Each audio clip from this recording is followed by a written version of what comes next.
नमस्कार, देश का सवाल में आपका स्वागत है और आपके साथ हूं मैं राजीव शर्मा। आज बहुत खास मुद्दे को लेकर आपके सामने आए हैं। वो मुद्दा जो सीधे आपके दिल पर चोट करता है, वो मुद्दा जो परिवार के बड़ों को उनके बच्चों के बारे में सोचने पर मजबूर कर देता है। एक वक्त हुआ करता था जब देश में परिवार मिलजुल कर रहते थे, सब लोग साथ होते थे, यानी आपसी पहचान, जानकारी, तमाम चीजें वो हाथों पर मुहैया होती थी। लेकिन जब बच्चों ने भविष्य बनाने के लिए बड़े शहरों का रुख किया तो उनका सामाजिक दायरा सिकुड़ता चला गया। कई परिवार अपनी मिट्टी, अपने गांव, अपने शहर से दूर दराज की जगहों पर जा बसे। काम धंधे की व्यस्तता, भागदौड़ भरी जिंदगी, काम की आपाधापी में कुछ इस तरीके से उलझे कि उनका सामाजिक दायरा सीमित हो गया। इसका एहसास उन्हें तब हुआ जब उनके बच्चों की शादी की उम्र हो गई। अब उनका अपना समाज उतना समृद्ध था नहीं, तो बच्चों की शादी के लिए लड़के या लड़की के मिलने की समस्या खड़ी हो जाती रही। इस मौके का फायदा उठाया कुछ मैट्रिमोनियल साइट्स ने। नाम आप जानते होंगे, बड़े फेमस नाम हैं। इन मैट्रिमोनियल साइट्स ने लोगों को भरोसा दिलाया कि वो उनके बच्चों की शादी के लिए लड़के और लड़की की तलाश की जिम्मेदारी उठाएंगे। लोगों ने भरोसा जता दिया। इस भरोसे के लिए उन्हें मोटी रकम भी देनी पड़ी। मोटी रकम, जो भी लोग इन साइट्स के संपर्क में आए होंगे, रजिस्ट्रेशन का पैसा होता है, प्रीमियम प्लान का पैसा होता है, उस तरीके से एक बड़ी मोटी रकम इन साइट्स के पास जाती भी है। इन साइट्स ने लोगों के भरोसे और उनके बच्चों की जिंदगी की कितनी मदद की नहीं पता, लेकिन कुछ मामले ऐसे जरूर सामने आने शुरू हो गए जहां पर जिंदगी से खिलवाड़ भी किया गया, तिजोरी भी भरी गई। इन मैट्रिमोनियल साइट्स के कई भुक्तभोगी और पीड़ित आज सिवाय पछताने के कुछ नहीं कर पा रहे। इंडिया न्यूज लोगों के भले के लिए इस मुहिम को आगे ला रहा है। इंडिया न्यूज आपके सरोकार के लिए इस मुहिम को उठा रहा है ताकि आप सतर्क रहें, सावधान रहें और इस मैट्रिमोनियल साइट्स के पर आंख बंद करके भरोसा न करें। क्योंकि अगर आप इनके ऊपर आंख बंद करके भरोसा करेंगे तो आप खुद को परेशान पाएंगे, खुद को उलझा हुआ पाएंगे। हम आपको 6 तस्वीरें इस वक्त दिखा रहे हैं, अलग अलग जगहों की 6 तस्वीरें हैं और इन 6 तस्वीरों को दिखाने का मतलब सिर्फ इतना है कि यहां से कुछ ना कुछ ऐसा निकलकर सामने आया है जो सवाल खड़े करता है इन साइट्स पर, इनके कार्य करने के तरीके पर। और जो आदमी, जो परिवार इनके ऊपर विश्वास करता है, वो अपने विश्वास में ठगा हुआ महसूस करता है, वो अपने पैसे से भी ठगा जाता है और वो एक वक्त ऐसा आता है जब उसको समझ में नहीं आता क्या करें, क्योंकि दांव पर बच्चों की जिंदगी लगी हुई होती है।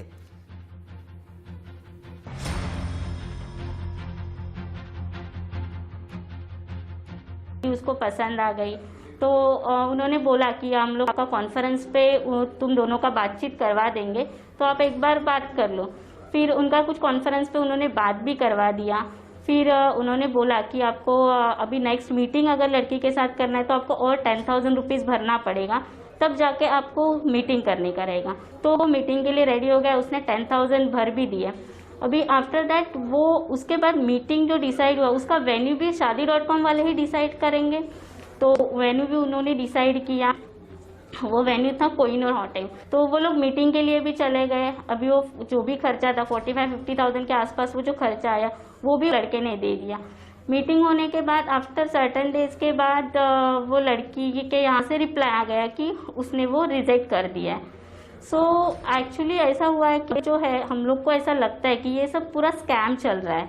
मध्य प्रदेश में मेरे एक दोस्त रहते हैं खातर रोड में, तो उन्होंने shaadi.com पे अपना पहला रजिस्ट्रेशन करवाया। नाम जैसे नाम उन्होंने रजिस्ट्रेशन करवाया, उसके बाद उनको बताया गया कि आपका उनके जो लड़की है उसके रिश्तेदारों के साथ आपकी बात की जाएगी, मगर बात करने के लिए उनका जो फ़ी है वो फ़ी जो भी है 3,700 रुपये, 4,000 जो भी फ़ी लेते हैं वो फ़ी उनसे भरवाया गया।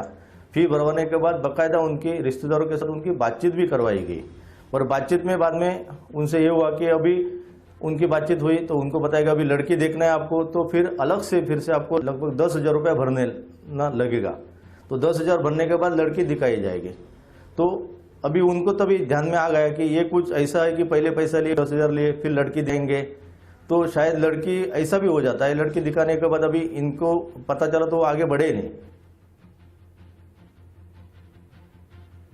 आपने देखा, आपने लोगों को सुना, हमने तो मैट्रिमोनियल साइट्स का नाम ही लिया था। ये जो भुक्तभोगी हैं, इन्होंने इन मैट्रिमोनियल साइट्स के बारे में भी बता दिया कि ये कौन सी मैट्रिमोनियल साइट्स हैं, इन्होंने क्या कुछ किया है, कितना पैसा इनसे लिया गया, उस पैसे की ठगी हुई है, इन परिवारों के दिल टूटे हैं। लेकिन इन परिवारों के बच्चों के साथ क्या हुआ है, क्योंकि उन्हें रिजेक्ट किया गया। क्या गारंटी इस बात की है कि जो लोग इस मैट्रिमोनियल साइट्स के जरिए आगे बढ़े, उनको जो लोग मिलने आए या जिसने भी रिजेक्ट किया वो असली ही कैंडिडेट थे?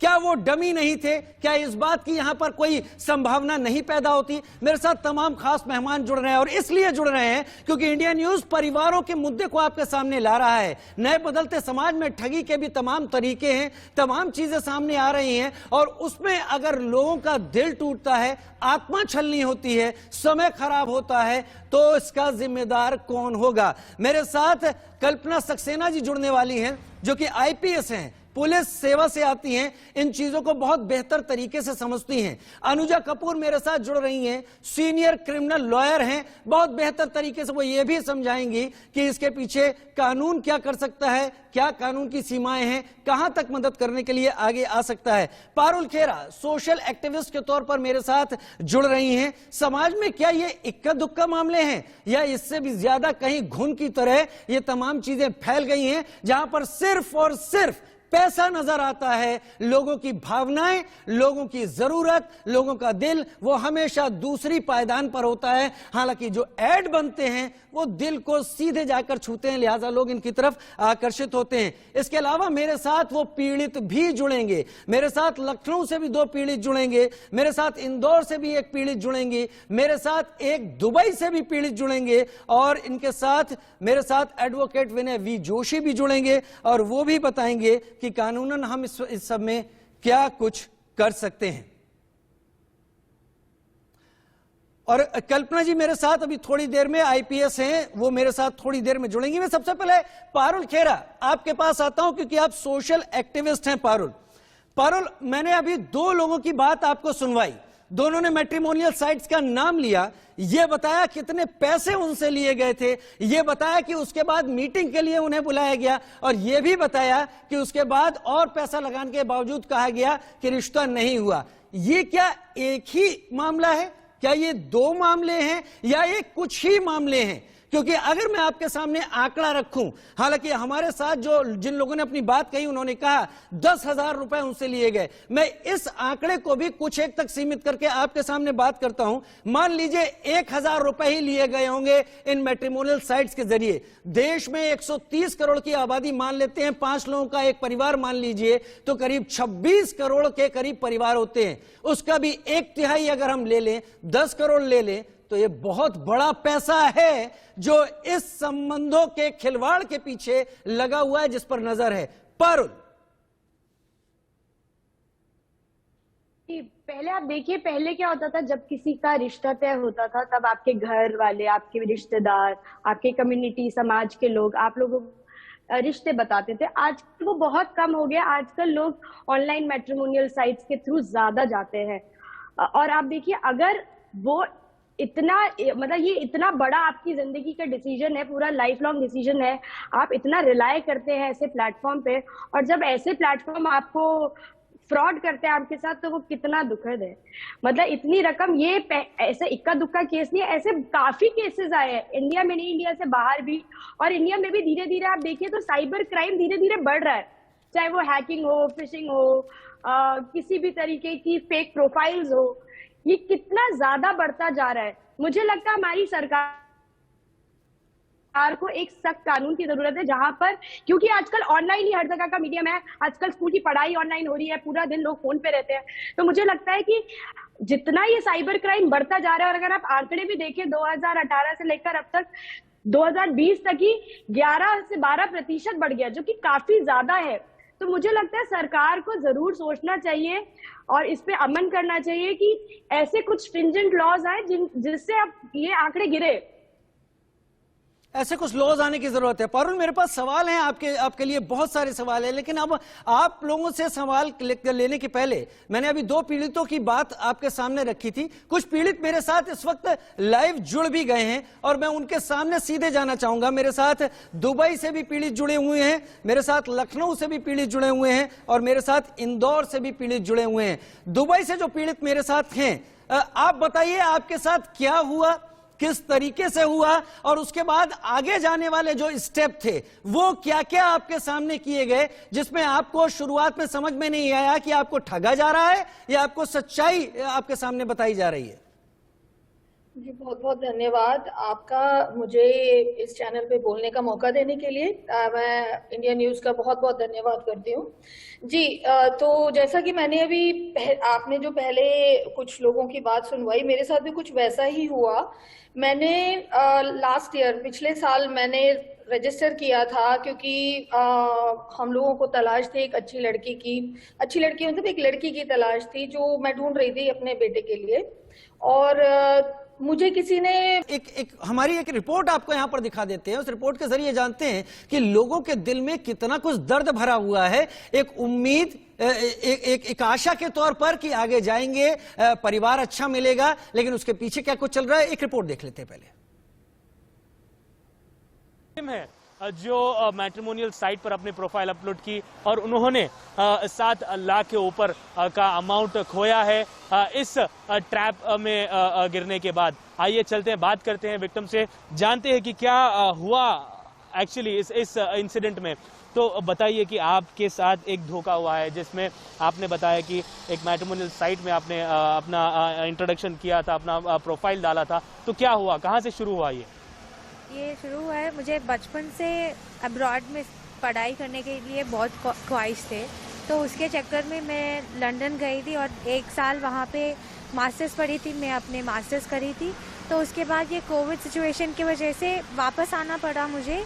तो यहाँ पे हमारे घर पे ही सेटल हो गई थी। घर पे सेटल होके मैं सोच रही थी कि कैसे मैं आगे कैसे बढ़ूँ, अब्रॉड में कैसे सेटल हो बोल के मैं सोच रही थी। तो तब मैं सोची कि अब्रॉड में किसी से शादी कर लेके अगर ऐसे कोई सेटल हुए इंसान को शादी कर लिए तो वहाँ पे अच्छे से सेटल हो सकते बोल के सोची थी।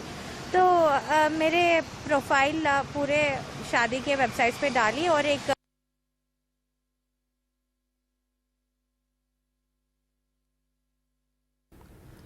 यह अभियान इंडिया न्यूज का आपके लिए है, आपके लिए इसलिए कि आप बहुत उम्मीद से इन तमाम कोशिशों को कर रहे हैं। डिजिटल अगर सब कुछ हो रहा है तो उस डिजिटल में अगर आप उम्मीद कर रहे हैं तो कुछ गलत नहीं कर रहे हैं, लेकिन अगर एक सिस्टमेटिक ये चीजें हो रही हैं, जैसा हमारे साथ जुड़ी हुई पीड़ित ने बताया कि जो भी प्रोफाइल दिए गए उनके बेटे के लिए लड़कियों के, वो लड़कियां 24 घंटे ऑनलाइन रहती हैं। ऐसा कौन सी लड़की है जो कि दिन भर सोती ही नहीं है, कभी वो आराम नहीं करती है, हमेशा वो ऑनलाइन बनी रहती है। और जहां जहां वो अपने बेटे के लिए कहीं भी रिक्वेस्ट भेजती थी या मैच करने की कोशिश करती थी, वहां से तुरंत डिक्लाइन हो जाती थी। हालांकि पैसा उनसे लिया जा चुका था 7,500 रुपए रजिस्ट्रेशन का और 21,000 रुपए प्रीमियम प्लान का।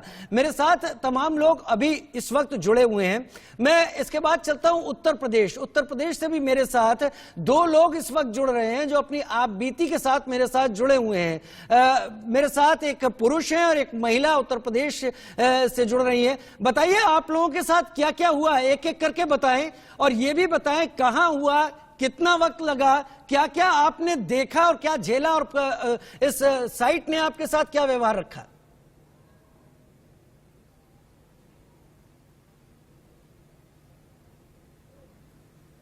जी नमस्कार, मैं सौरभ श्रीवास्तव लखनऊ स्टूडियो से। सर, जिस तरह से आज दौड़ती भागती जिंदगी में ऑनलाइन जो भी कार्य हो रहे हैं उसका ऑथेंटिकेशन 0 है। मैट्रिमोनियल साइट आप अपना नाम ले रहे हैं, हम आपका नाम छुपाना चाहते थे, आप अपना नाम खुद ही ले रहे हैं, क्या आपका नाम ले सकते हैं? बिल्कुल ले सकते हैं। मैं आपसे बताना चाह रहा हूं कि आज मैट्रिमोनियल साइट पे जिस तरह से किसी कार्य को किया जा रहा है उसके पीछे की वास्तविकता क्या है, उसकी जानकारी क्या है, इसके बारे में किसी भी तरह का कोई कदम नहीं उठाया गया है। इन साइट्स को क्या राइट्स मिले हुए हैं, इनके पास क्या अधिकार है, ये पब्लिक का प्राइवेट डाटा लेते हैं, उस डाटा पे ये क्या कार्य कर रहे हैं इसकी भी कोई वास्तविकता, कोई पुख्ता कार्य की पहल नहीं है। कहीं पे भी वास्तविकता को जानने के लिए, कहीं पे भी वास्तविकता को रखने के लिए मैट्रिमोनियल साइट की तरफ से किए गए कार्य को उसको पूरी तरह से सौरभ, आप रखने के अपनी लिए आप कोई बीती भी बताइए, कदम आप नहीं अपनी उठाया जा आप रहा। बीती बताइए और जल्द बताइए, क्योंकि आपके साथ में भी अगर कोई है हम उनसे भी जानना चाहेंगे। आप अपना अनुभव बताइए, कितना कड़वा अनुभव रहा, कहाँ का? 2011-12 में जब शादी.com, जीवन साथी जैसे कास्ट मैट्रिमोनियल जैसे साइट पे रजिस्ट्रेशन कराया जाता है मेरे द्वारा, तो वहां पे ये देखा जाता है कि एक ही सेम प्रोफाइल तीनों जगह पे एक्टिव है, तीनों जगह पे उनकी डिटेल्स अलग अलग हैं, जबकि प्रोफाइल की फोटो सिमिलर है, फोटो एडिशन का यूज किया गया है, जो सामने जिससे भी बात होती है उसकी वास्तविकता क्या है इसके पीछे कोई भी मजबूत पहलू नहीं है। साथ में इस बात को और ये आपने देखा सौरभ, ये आपने देखा कि तीन अलग अलग साइट पर एक ही फोटो, एक ही चीज और नाम अलग अलग। जी जी जी जी राजीव सर, जी राजीव सर, और ये चीज अब तो ऐसे ऐसे ऐप आ गए राजीव सर कि आदमी की फोटो को बदल दिया जाता है। शादी.com, मैट्रिमोनियल जैसे साइट पे कहीं से भी जो डाटा उठाया जाता है उस डाटा के पीछे वो जब तक पेमेंट नहीं आता पूरी तरह से आपके पीछे पड़े रहते हैं। अच्छा, अब आप बताएं, आपसे कितने रुपए रजिस्ट्रेशन के लिए गए, उसके बाद क्या प्रीमियम प्लान के लिए पैसा लिया गया, क्या आपको कहीं मिलवाने के लिए बुलाया गया, क्या हुआ इसको बताएं। बिल्कुल बिल्कुल बिल्कुल बिल्कुल 2011-12 में का दौर था जिसमें मैट्रिमोनियल साइट की तरफ से मुझे ऑफर दिया जाता है कि आपको 50% का ऑफ है, 25% का ऑफ है, जिसके पीछे उनका उद्देश्य ये था कि मैं पहले उनकी सदस्यता ले लूं। जब मैंने सदस्यता ले ली उसके बाद उन्होंने मुझे फोर्स करना शुरू किया कि मैं उनकी प्रीमियम सदस्यता लूं, जो कि पूरी तरह से एक स्कैम नजर आया, क्योंकि उन्होंने जो वादे किए थे कि एक बंदा अलॉट होगा, जैसे अभी हमारे एक और भी सदस्य ने बताया कि वो वादा करते हैं कि बंदा अलॉट होगा, कॉन्फ्रेंस कराया जाएगा, लेकिन ऐसा कोई भी सुविधा वो देने को तैयार नहीं हो रहते हैं। वो कोई ना कोई बहाना बताते हैं और कोई ना कोई कार्य ऐसा करते हैं जिससे आपका टाइम जो 3 महीने का, 6 महीने का, वो पूरी तरह से खत्म हो जाता है और उसके बाद एक तो बार ये फिर से उनका आपसे पैसा लिया जा सके। आप मुझे ये बताइए मेरे दर्शकों को, आपसे पैसा कितना लिया गया, के लिए बोला जाता है, पैसा कितना लिया गया आपसे? राजीव सर उसके बाद जब वो रिन्यूअल के लिए बोलते हैं तो फोर्सफुली बोलते हैं, उसमें ऑफर देते हैं और इस बार एश्योरिटी लेते हैं कि एक बंदा वेरिफिकेशन भी आपके पास आएगा। बंदा भी आता है, जब आप रिन्यूअल कराते हैं तो वो बंदा गायब हो जाता है। जैसा भी अभी मैम ने बताया कि वो बंदा दोबारा लौट के नहीं आता, वो अपनी पर्सनल प्रॉब्लम्स को आपसे शेयर करता है कि मैं यहाँ फंसा हूँ, मेरी नौकरी चली जाएगी, मैं आपके लिए पूरा लगा हुआ, लेकिन रिजल्ट कुछ भी नहीं मिलता है। पैसा कितना लिया गया आपसे, कुल पैसा बताइए दर्शकों के सामने। 2011 में सबसे पहले 4,500 के आसपास दिया गया, जिसमें मुझे डिस्काउंट दिया गया था। रिन्यूअल पे मुझसे 2600 के आसपास का मुझसे बार्गेनिंग करके 2600 के आसपास रिन्यूअल लिया गया, रिजल्ट 0 रहा और उसी से मुझे अनुभव हो गया कि पूरी तरह से एक फेक स्कैम है। ठीक है, जो लोग आते हैं आपको परखने के लिए, आपको जानने के लिए, वो दोबारा आपको मिलते नहीं हैं, जो रिलेशनशिप मैनेजर बनाए जाते हैं। ये हम नहीं कह रहे हैं दर्शकों, ये हम नहीं कह रहे हैं, हमारे साथ जुड़े हुए ये भुक्तभोगी कह रहे हैं। लखनऊ उत्तर प्रदेश की राजधानी से एक और पीड़िता हमारे साथ इस वक्त जुड़ी हुई है। हालांकि हमारे साथ जुड़े भाई ने अपने बारे में खुलकर सारी बातें रखी हैं, लेकिन आप बताइए आपके साथ क्या हुआ, कितना पैसा लिया गया, क्या प्रीमियम के लिए भी बाद में पैसा मांगा गया, और अगर मुलाकात करवाई गई तो उसके बाद आपको किस तरीके से आपको पैसा आपसे बनाया गया? मैं बोलिए। एक्चुअली मैं जीवन साथी से मुझे ये प्रोफाइल, मैंने मैट्रिमोनियल साइट पे अपनी प्रोफाइल बनाई थी, तो मुझे काफ़ी लोगों ने अप्रोच किया, लड़कों ने, सारे फॉरेनर थे, सबकी स्टोरी भी मुझे एक जैसी ही लगी, लेकिन तब मुझे डाउट नहीं हुआ कि ऐसा कोई स्कैम या रैकेट चलता है मैट्रिमोनियल साइट पे। तो उन लोग ने, सबने एक ही जैसी स्टोरी सुनाई, सब बाहर के लड़के थे, सबको इंडिया आके सेटल होना था। तो उसके बाद फिर 10 अक्टूबर को मेरी पहले उनसे बात हुई, उसके बाद फिर 10 दिन तक उन लोग की एक बंदा मुझसे बात करता रहा, 10 दिन के बाद फिर अचानक से उसने मुझसे बोला कि मैं इंडिया आने वाला हूँ, तो मैं एक साथ सारा लगेज नहीं ला सकता, तो मैं थोड़ा लगेज पहले भेज रहा हूँ, तुम अपना एड्रेस दे दो, मैं वो लगेज तुम्हारे पास पहुँचा दूँगा। तो मैंने कहा कि आपके लगेज में क्या होगा? तो बोलते हैं कि कुछ भी नहीं है, बस कपड़े और जूते होंगे। मैंने कहा ठीक है। तो फिर 1-2 दिन के बाद एक लड़की प्रियंका गुप्ता नाम करके एयरपोर्ट अथॉरिटी की कस्टम ऑफिसर बनके मुझे फ़ोन करती है, कहती है कि आपके फ्रेंड का ये पार्सल आया है एंड आपको कस्टम चार्जेस पे करने पड़ेंगे 38,500 के। 38,500 कस्टम चार्जेस। तो फिर मैंने और इसके साथ आप रजिस्ट्रेशन और प्रीमियम प्लान का कितना पहले दे चुकी थी, ये भी बताइए। मैंने कुछ भी रजिस्ट्रेशन और प्रीमियम प्लान लिया नहीं था, क्योंकि इन लोगों ने मुझे कई बार फोर्स तो किया था, लेकिन मैंने अभी तक प्रीमियम प्लान लिया नहीं था। मैंने इन लोग को हर बार यही बोला कि मुझे कोई ऐसी अच्छी प्रोफाइल नहीं मिल रही है जिसकी वजह से मैं आपके प्रीमियम प्लान पे जाऊं। ठीक है, आगे बढ़िए। तो उसके बाद फिर जब उस लड़की ने मुझे कहा, तो फिर मैंने उस लड़के को, हरीश पाटिल करके उसका लड़के का नाम था, जिसने ऑफकोर्स सब कुछ फेक ही दिया होगा मुझे, तो मैंने उसको फ़ोन करके बोला, और उसका बाहर का ही व्हाट्सएप नंबर मेरे पास था, तो मैं उसे इंटरनेट कॉल से ही बात करती थी। तो मैंने उसको बोला कि तुम्हारा सामान आ गया है, इतना चार्जेस वो लोग मांग रहे हैं, तो तुम दे दो तो मैं उन्हें दे दूं। तो बोलता है कि नहीं प्लीज़, मेरे पास पैसे नहीं है, तुम पे कर दो, वो सामान तो तुम्हारे पास आएगा ही, फिर मैं तुम्हें पैसे दे दूंगा। तो मैंने उसको बोला कि नहीं, मैं नहीं पे कर पाऊंगी, काफ़ी अमाउंट है। तो फिर उसने मुझे बोला प्लीज़ कर लो, एंड फिर इमोशनली ब्लैकमेल किया। तो मैंने फर्स्ट अमाउंट पे किया। फिर फर्स्ट अमाउंट के बाद दोबारा फिर मुझसे 1,15,000 की धनराशि फिर उस लड़की ने मांगी, ये बोलते हुए कि उस बैग में पैसे हैं, फॉरेन करेंसी है और कुछ शायद सामान है, मतलब ज्वेलरी टाइप का कुछ सामान है। तब फिर मैंने उस लड़के को फ़ोन करके पूछा कि तुमने तो मुझे ऐसा कुछ भी नहीं बताया था कि तुम उसमें पैसे या कुछ भेज रहे हो। तो कह रहे हैं कि नहीं, मुझे लगा कि कोई बड़ी बात नहीं है बैग में भेजना, इसलिए मैंने भेज दिया। फिर मैंने उससे बोला कि ये कस्टम चार्जेस और मांग रही है, 1,15,000 मैं नहीं पे कर सकती। लेकिन फिर भी उसने मुझे इमोशनली ब्लैकमेल करके रिक्वेस्ट करके गिड़गिड़ाने लगा कि नहीं प्लीज़ दे दो, मैं तुम्हें सारे पैसे दे दूंगा। फिर मैंने 1,15,000 रुपए दिए। उसके बाद उन लोगों ने मुझे मैं आपके पास आऊंगा, आप जैसे बातें रख रही हैं, 1,15,000 आपसे एक बार और पे करवाए, उसके पहले 38,500 रुपए पे करवाए, आपने अब तक कुछ भी पे नहीं किया था किसी प्लान के लिए। ये वाकई आंखें खोलने वाली तमाम रिविलेशंस हो रहे हैं। मेरे दर्शक अगर सुन रहे हो, इन लोगों, इनकी आप बीती पर जाइए, ये मैं नहीं कह रहा हूं, मेरा चैनल नहीं, क्योंकि ये आप बीती इन लोगों की है जिन्होंने इसको भोगा है। मैं लौट के आ रहा हूं आप ही के पास। हाँ, इस वक्त की हेडलाइंस अभी लेते हैं और उसके बाद लौटकर वापस आते हैं। मैट्रिमोनियल साइट्स का जो जाल है, उसमें कितने लोग फंसे और कितने लोग उभरे, ये संख्या ज्ञात नहीं है, लेकिन जो भी हमारे साथ जुड़े उन्होंने हमारी आंखें खोलकर रख दी, और दर्शकों यकीन तौर पर आपकी भी आंखें खुल रही होंगी। इससे पहले कि लाइव अपने तमाम मेहमानों के पास चलें, कुछ और अपने भुक्तभोगियों को सुन लेते हैं।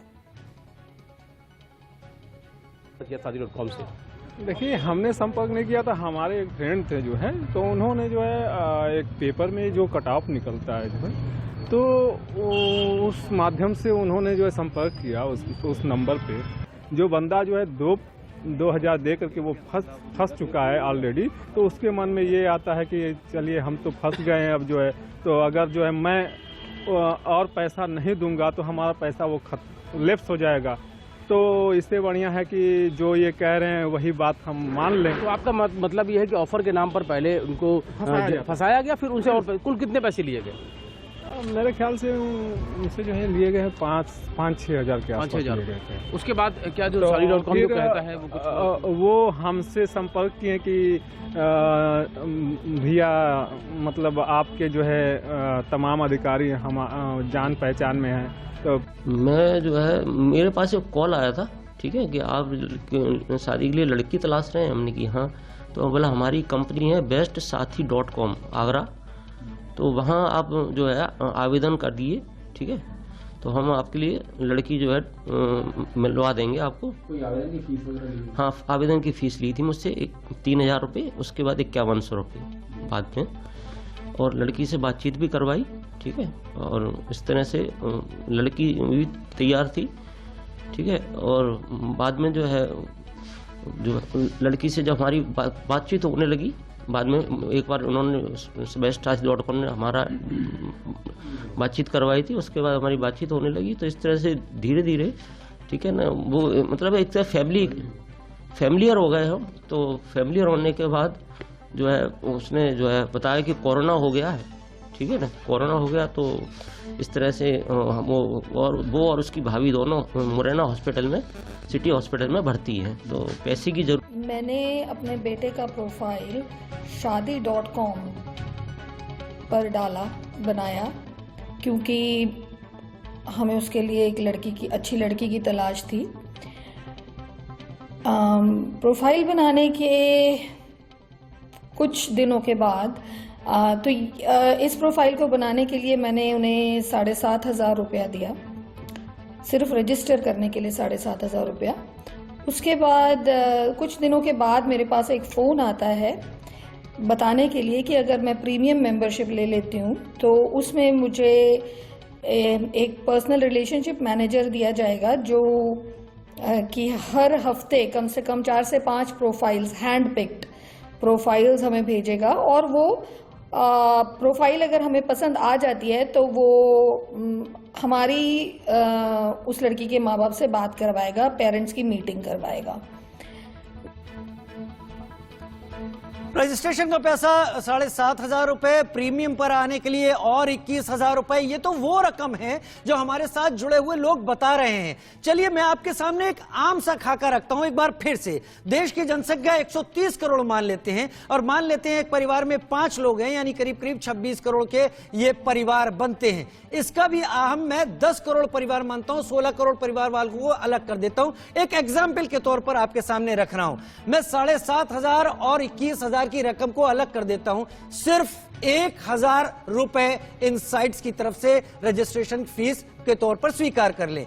10 करोड़ परिवार, 1,000 रुपए हर परिवार से। आप समझ के देखिए कि आम जो रकम ली जा रही है उस पर भी कितना बड़ा पैसों का खेल है। उसके पीछे अगर इस तरह की चीजें हो रही हैं तो सीधे विश्वास के साथ खिलवाड़ है। मेरे साथ अभी एक जुड़ी हुई है एक पीड़िता, और उनका कहना यह है कि जब उन्होंने पैसे नहीं दिए रजिस्ट्रेशन के लिए तो जो लड़का उनके संपर्क में आया था उसने सामान की डिलीवरी के नाम पर पैसे मांगने शुरू किए, और उसकी रकम 1,15,000 तक पहुंच गई।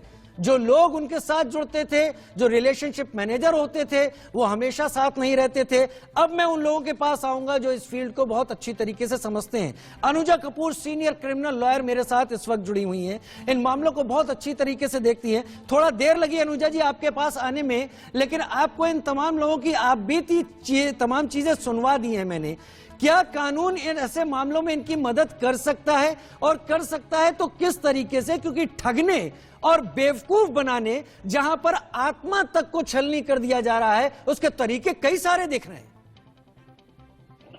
राजीव जी, सबसे पहले तो मैं आपका धन्यवाद करती हूं कि आपने अपने चैनल के थ्रू इतना बड़ा फ्रॉड, जो मैरिज फ्रॉड चलता है ऐप पे, आपने उसको उजागर किया, और इतने सारे विक्टिम्स को आप ऑनलाइन लेकर आए, आपने बात करी, और आज आप ही की वजह से जो सुन रहे होंगे वो इस चीज से घबराएंगे और डरेंगे, और वो लोग भी जो लोग इस तरह के ऐप चला रहे हैं। सबसे बड़ी बात यह है कि इसकी जानकारी ना होना, किसी चीज की जानकारी ना होना सबसे बड़ा फ्रॉड की तरफ जाने का एक पहला स्टेप होता है।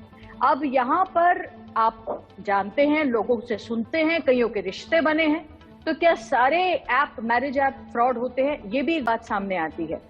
अब सिचुएशन ये है कि जहां पर सबसे पहले देखने वाली बात ये है कि क्या इसको आपने अनुजा जी बड़ा वाजिब सवाल भी रखा। हम भी सभी को एक तराजू के पलड़े पर नहीं तोल रहे हैं, लेकिन जो भी सामने आ रहे हैं ऐसा हमने भी नहीं सोचा था, और ऐसा हमें लगा कि ये चीजें सामने आनी चाहिए। लोग अलग अलग तरीके से ठगे जा रहे हैं, सभी शामिल ना हो, लेकिन जो भी हिस्सा शामिल है वो लोगों को चोट पहुंचा रहा है, उनके जज्बातों के साथ खेल रहा है।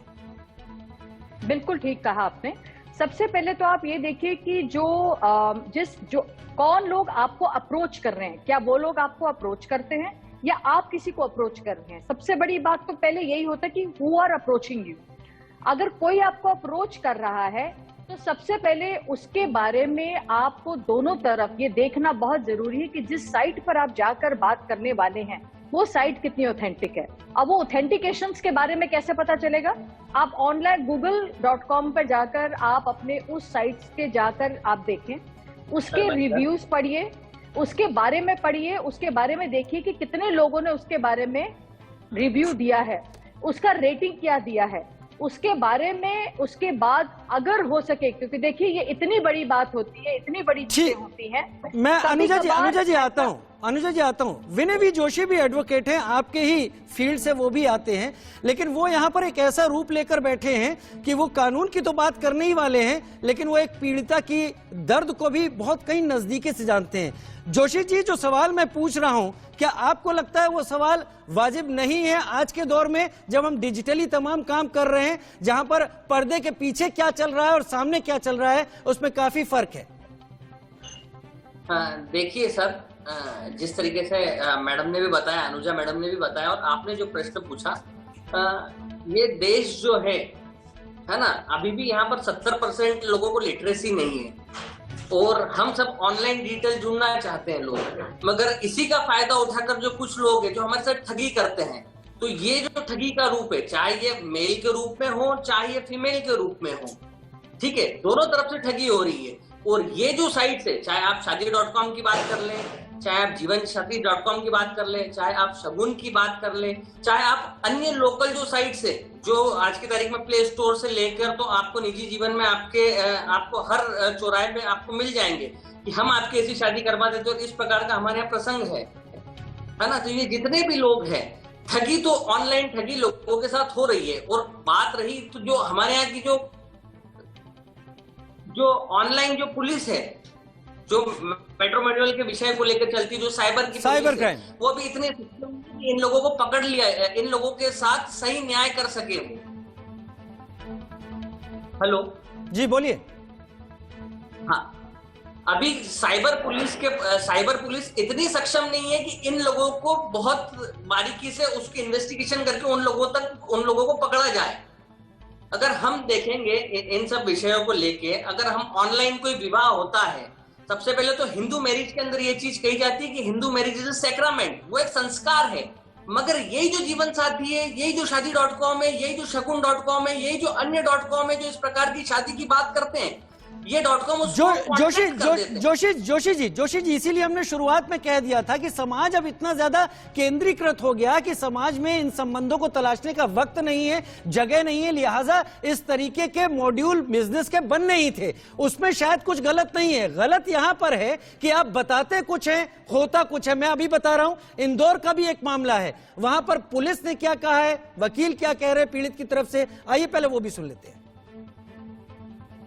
फार्म हाउस है जिसका नया नाम युवराज फार्म हाउस है, उसका मालिक राजेश विश्वकर्मा हमेशा अपने आप को तलाकशुदा बताकर लड़कियों को जीवनसाथी.com के माध्यम से फंसाता था, उनके साथ शादी करता था। ऐसी ही एक पीड़िता को, छत्तीसगढ़ की एक पीड़िता थी, उसके साथ उसने शादी की, और शादी करने के बाद कुछ दिन ठीक रखा और उसके बाद उसके साथ सामूहिक बलात्कार करवाया। मामला दर्ज किया गया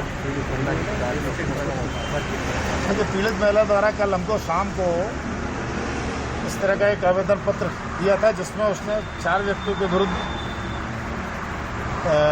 रेप करने की बात, बारी से रेप करने की बात बताई थी। इस पर 4 व्यक्तियों के विरुद्ध मामला दर्ज किया गया, जिसमें तत्काल कार्रवाई करते हुए 2 आरोपियों को गिरफ्तार किया गया। मुख्य आरोपी गिरफ्तार है, बाकी 2 आरोपी और हैं, उनको उनकी जानकारी के आधार पर पार्टियां भेजी गई है। वो 2 आरोपी भी पुलिस की अभिरक्षा में। दुबई से हमारे साथ जो पीड़िता इस वक्त जुड़ी हुई है, उनसे मेरा सवाल है, संक्षेप में आपसे लेना चाहूंगा। हमारा काम था मुद्दे को जनता तक पहुंचाना, उसमें हम सफल रहे। ये बताइए कि आपको लगता नहीं कि जिम्मेदारी इन साइट्स को भी लेनी पड़ेगी? केवल रजिस्ट्रेशन फीस और प्रीमियम शुल्क लेकर वो अलग नहीं हो जाते कि किसको वो पेश कर रहे हैं, किसका प्रोफाइल बनवा रहे हैं, उसकी सच्चाई क्या है? क्या जिम्मेदारी उनकी बनती नहीं है? आपको लग रहा है इस बारे में? बहुत ज्यादा जिम्मेदारी बनती है उनकी, क्योंकि एक बच्चे का मोटिवेशन लेवल नीचे गिर जाता है। मैं कुछ और यहाँ पर, अब मैंने जो कुछ भी सुना, काफी लोगों की बातें सुनी, तो एक चीज मैं और लाना चाहूंगी आपके सामने कि इनकी एक और वेबसाइट है जिसका नाम है संगम.com। मेरे बेटे का प्रोफाइल उस पर बिना उसके कंसेंट के डाल दिया गया, और जब मेरे बेटे ने उनसे पूछा शादी.com वालों से कि आपने मेरा प्रोफाइल वहां पर क्यों डाला है, क्योंकि तो वो कहते हैं कि हमें और मैचेस के लिए डाला। तो मुझे लगता है ये लोग उस वेबसाइट जांच की जरूरत है, बहुत बहुत ज्यादा जरूरत है। महसूस हो रही है तमाम चीजें, क्योंकि लोगों के जज्बातों से खेला जा रहा है, उनकी उम्मीदों से खेला जा रहा है, लोगों को वो चोट पहुंचाई जा रही है जिसके बारे में वो किसी से कह नहीं पा रहे। अपराध एक ऐसा है, घाव जहां पर साफ नजर नहीं आ रहा, लेकिन आदमी टूट जरूर जाता है रिजेक्ट होने से, परेशान होने से, पैसा जाने से, और सबसे बड़ा वो कीमती समय बर्बाद होने से, जिसके बाद शायद कईयों को अपने जोड़े के लिए शायद वक्त भी नहीं मिल पा रहा होगा। आप सभी का उस दर्द, उस तमाम घटनाओं को साझा करने के लिए बहुत बहुत शुक्रिया। हमारे साथ जुड़ने के लिए इंडिया न्यूज की कोशिश यही है, यह मुद्दा सामने रखकर बताने की भी कोशिश यही है कि कुछ बहुत है ऐसा इन तमाम सुविधाओं के बीच में